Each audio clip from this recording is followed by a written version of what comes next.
Boa tarde, pessoal! Aqui é a professora Ana Mansur e na aula de hoje a gente vai conversar um pouquinho sobre limites. Ele é um conteúdo um pouquinho extenso, né? De certa forma. Então, a princípio, vou separar em 4 vídeos, certo? Os tópicos, de forma que facilite aí a compreensão de vocês. A gente vai começar pela parte de substituição direta. Vou explicar as propriedades que a gente aplica nesse tipo de exercício e depois o nosso famoso cat jump. Mas, vamos lá, galera. Como que eu leio isso? Limite de x tendendo a 5 da função de 2x ao quadrado menos 3x. Esse tendendo a um número faz alusão ao nosso tópico de funções, que a gente viu na semana passada, né? Funções na parte de intervalos. Quando o número tende a alguma coisa. Mais à frente a gente vai conversar de limites laterais. A gente pode dizer, por exemplo, um 4,9 tende a 5, se aproxima de 5, assim como o nosso 5,01, né? Que os limites laterais, à esquerda e à direita de um número. Mas hoje não vamos falar sobre isso. Só quero que você entenda que a nossa incógnita tende a alguma coisa. Olha lá, galera. Temos 2 regrinhas para aplicar. Primeiramente, nós vamos escrever um limite por termo. Como assim, Ana? O termo, gente, é separado pelo sinal de mais ou menos. Nós temos o termo 2x ao quadrado e temos o termo 3x. Vamos escrever um limite para cada termo, olha só. Limite de x tendendo a 5 de 2x ao quadrado menos limite de x tendendo a 5 de 3x. Esse menos é o menos da operação que a gente precisa trazer. Fizemos isso, a outra regrinha que a gente tem são 2, tá, gente? A outra regrinha você vai ver se tem uma constante multiplicando a incógnita, tá? O que é essa constante? Esse número aqui, ó, que vem na frente, que multiplica. Temos o 2 multiplicando o x aqui e o 3 multiplicando o x. Anne, esse é quadrado. Esse é o quadrado, galera, é um expoente, é uma função exponencial. Então, ele não é a constante de multiplicação. Eu estou falando desse 2 aqui. O que a gente faz? A gente reescreve para frente do nosso limite. Então, eu vou ficar com 2, limite de x tendendo a 5 de x ao quadrado, menos 3, limite de x tendendo a 5 de x. Separei por termos e coloquei a constante para frente, fiz tudo o que eu poderia. Então, agora, eu posso pegar o valor numérico e colocar no lugar da minha incógnita. Então, vai ser 2, x ao quadrado. X tende a 5, então 5 ao quadrado, menos 3, x tendendo a 5 no lugar de x, 5. 5 ao quadrado, 25 vezes 2, 50. 3 vezes 5, 15. De forma que nós chegamos aí num resultado de 35. 35 é o resultado do limite de x tendendo a 5 para a função de 2x ao quadrado menos 3x. Vamos lá, vamos fazer mais uns aí para a gente fixar isso aqui. Limite de x tendendo a 1 da função de x ao quadrado mais 4x. Temos 2 termos, já sabemos que a gente separa pelo sinal de mais ou menos. Primeira coisa, né? Ó, limite de x tendendo a 1 de x ao quadrado, sinal da operação, limite de x tendendo a 1 de 4x. Tem alguma constante multiplicando aqui, galera? Tem o 1. Mas concordam comigo que se eu colocar 1 para frente não muda em nada? Não vai mudar em nada, mas se você quiser colocar. E aqui nós temos o 4, então eu ainda posso reescrever essa brincadeira. Então vai ser limite de x tendendo a 1 de x ao quadrado, mais 4, limite de x tendendo a 1 de x. Fiz tudo que eu podia, né? Separei por termos e coloquei a constante para frente. Então, agora eu simplesmente substituo o valor da nossa incógnita, né? O valor, na verdade, que tende, né? A nossa incógnita aqui. X tende a 1, então, 1 ao quadrado, mais 4, ó, que veio daqui, de 1. 1 vezes 1, 1, mais 4, chegamos aí em 5. Show de bola! Vamos lá? Limite de x tendendo a 3 da função de 9x mais 2. Primeiro termo, segundo termo. Então, eu vou chegar aqui. Limite de x tendendo a 3 de 9x mais limite de x tendendo a 3 de 2. Esse 9 vai para frente. Esse 2 também, galera? Não, raça. Aí dá ruim. Olha só. Quando eu falo de ir para frente, eu estou querendo dizer que é uma constante que está multiplicando a minha incógnita. Eu tenho uma letra aqui. Aqui eu não tenho letra. Isso aqui é um termo independente. Quando você tem um termo independente, seja lá o que for escrito aqui, O seu resultado é o próprio termo independente. O resultado disso aqui, galera, é o próprio 2. Por exemplo, se nós tivéssemos assim, sei lá, limite de x tendendo a 10 de 40, limite de x tendendo a menos 1 de 25 e limite de x tendendo, sei lá, 4 de 30.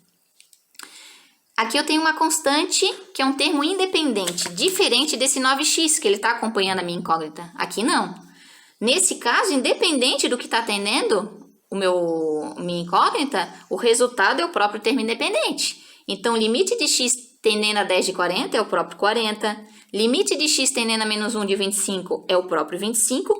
Assim como o limite de x tendendo a 4 de 30 é o próprio 30. Tá? Por isso que aqui o nosso resultado desse limite foi 2. Agora começando de trás para frente, né? Mais 9, limite de x tendendo a 3 de x. Aqui, 9, no lugar de x eu vou colocar o 3, mais 2, que é o resultado desse meu limite que tem um termo independente. 9 vezes 3 vai dar 27, mais 2, 29. Vamos fazer um último. Calma lá que a gente está quase chegando no cat jump, não quero ninguém desistindo de mim. Olha só, gente. Aqui nós temos um quociente, temos uma divisão. Nós vamos ter esse termo, este e o termo do quociente, que ele está em outra parcela aí da minha fração. Continua a mesma pegada, Ana, de colocar um limite por termo? Sim. Então, olha lá. Limite de x tendendo a 4 de x ao quadrado, mais 5 limite de x tendendo a 4. Aqui eu já coloquei o para fora ali. Lembra, galera, o que eu estava falando? Ó, limite de 5x, já vou explicar. Mais limite de x tendendo a 4 de x ao quadrado.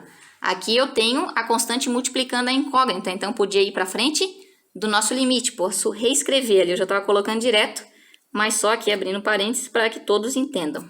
Tá, galera? Separei por termos, separei. Coloquei a constante na frente, aqui era 1, né? Por isso que continua igual. Lembrando que esse aqui é um expoente. Quando eu falo constante, é o termo multiplicativo da incógnita. Isso aqui não está multiplicando, isso é um exponencial. Então, eu tinha o 5 e aqui, como é 1, fica igual. Então, já fiz tudo que eu podia, separar por termos e ver a constante. Então, já vou para o resultado. X ao quadrado, o cara que tende vai ser 4 ao quadrado, mais 5 de x, ou seja, de 4, dividido por x ao quadrado, que é 4 ao quadrado. Nossa, Ana, que legal, vou cancelar isso com isso. Galera, os matemáticos vão se revirar lá no túmulo. Pelo amor de Deus, isso aqui é uma aberração. Não posso cancelar aqui, porque eu tenho sinal de mais. Esse 4 ao quadrado que se encontra no denominador, ele está dividindo tanto esse 4 ao quadrado quanto esse 5 vezes 4. Você poderia socar aí o tchai-tchai, tome-tome, como diz um professor lá, se você tivesse feito isso aqui, ó. 4 ao quadrado dividido por 4 ao quadrado, mais 5 vezes 4 por 4 ao quadrado. Aí sim, aí é outra história. Aí você poderia fazer isso, tá? Mas se não, olha só, 4 ao quadrado, 16, 5 vezes 4, 20, sobre 16, tá? Deixa eu voltar para cá. Vamos fazer assim para a maioria. Vou somar 36 sobre 16. Posso deixar assim a fração, Ana? Pode.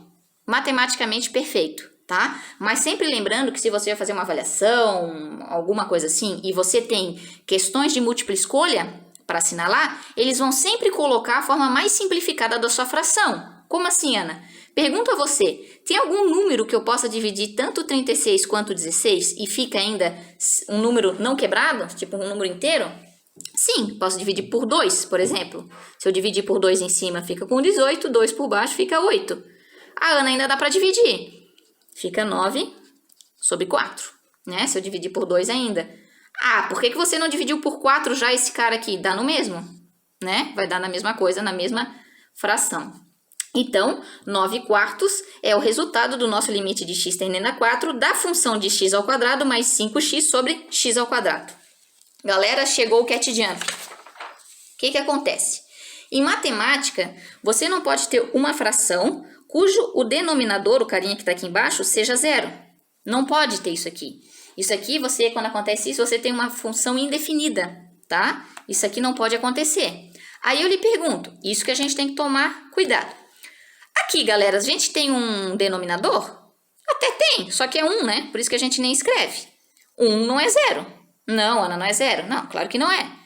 Não vou ter perigo nesse caso, nesse meu polinômio, de ter essa função indefinida no ponto. Então, aqui eu poderia simplesmente pegar essa função e no lugar do x colocar quem ele tende. Eu poderia automaticamente fazer isso aqui já. Olha só que não é o que a gente fez aqui, que eu já chegaria no resultado. Nossa, Ana, que sacanagem. Galera, se você tem que fazer uma questão aberta, que é uma questão que não tem como assinalar, você tem que desenvolver, você tem que aplicar a propriedade de limites. E claro, a gente está na primeira aula. Já na segunda eu vou mostrar para você que não dá para fazer direto. Tem vários casos, que são os que mais aparecem, que você tem que aplicar as propriedades, às vezes racionalizar, fatorar, fazer outras coisas, tá? Mas só dizendo para vocês que existe isso. Vão ter funções assim. Como aqui. Tem denominador é 1, né? Não vai ser 0 nunca aqui. Então, automaticamente, eu já poderia pegar esse x ao quadrado e mais 4x, que é a minha função, e substituir o 1, ó. Automaticamente, ó, que é o que eu fiz aqui. Estou dizendo que já pula esse passo, certo? Aqui é a mesma coisa.